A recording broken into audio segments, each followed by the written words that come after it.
জন্য বিসমিল্লাহর বা থেকে নিয়ে সূরা নাসের শেষের সিন পর্যন্ত টোটালটার উপরে বিশ্বাস স্থাপন করতে হয়। কিন্তু ঈমান যাওয়ার জন্য পুরো কোরআন শরীফ অবিশ্বাস করা লাগে না, একটা সূরা অবিশ্বাস করা লাগে না, একটা আয়াতকে অবিশ্বাস করা লাগে না। একটা আয়াতের যদি একটা অংশকে অস্বীকার করে অবিশ্বাস করে তাহলে তার ঈমান থাকতে পারে না।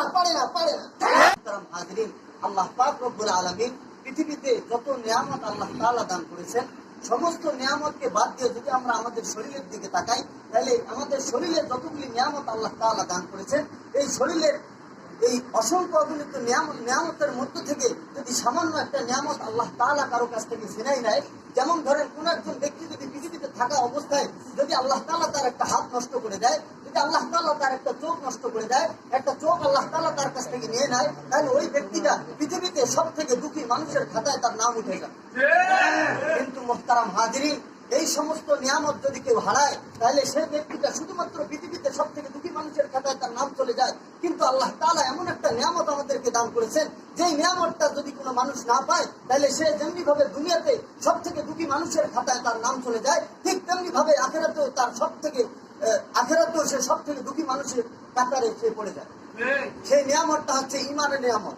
মুহতারাম হাজিরিন, আমরা যদি ইতিহাসের দিকে তাকাই, আমরা যদি আমাদের পূর্বপুরুষদের দিকে তাকাই, তাহলে ঈমানের নিয়ামতের জন্য তারা কি কোরবানি দিয়েছে, তাহলে সেটা আমরা স্পষ্ট দেখতে পাই।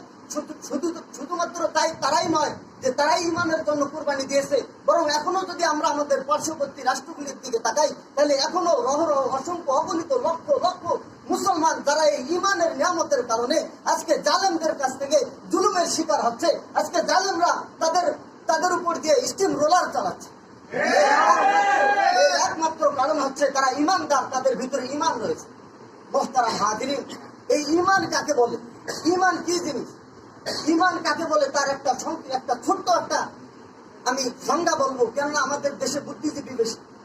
এত বুদ্ধি আমাদের দেশের মানুষের যে ঈমান কাকে বলে এই জিনিসটা ঢোকার মতো মাথায় জায়গা অনেক মানুষের কম আছে। মুহতারাম হাজিরিন, এই জন্য ঈমানের ছোট্ট একটা সংজ্ঞা আমি বলতেছি। ঈমান বলা হয় বিসমিল্লাহর বা থেকে, কোরআন শরীফের বিসমিল্লাহর বা থেকে নিয়ে সূরা নাসের শেষের সিন পর্যন্ত এই টোটালটার উপরে বিশ্বাস স্থাপন করার নাম হচ্ছে ঈমান। মুহতারাম হাজিরিন, আমরা এখানে যারা আছি সকলেই মুসল্লি। আমরা জানি নামাজ সহি হওয়ার জন্য বেশ কিছু শর্ত রয়েছে, তার মধ্যে একটা শর্ত হচ্ছে যে কাপড় পাক হতে হবে। মুহতারাম হাজিরিন, অসংখ্য এইরকম অনেকগুলি নাপাকির প্রকার আছে। একটা কাপড়কে যদি আমরা পবিত্র রাখতে চাই, একটা কাপড়কে যদি আমরা পাক রাখতে চাই, তাহলে সমস্ত নাপাকিগুলোর থেকে এই পোশাকটাকে আমাদেরকে হেফাজত করতে হবে, সেফ রাখতে হবে, তাহলে এই পোশাকটা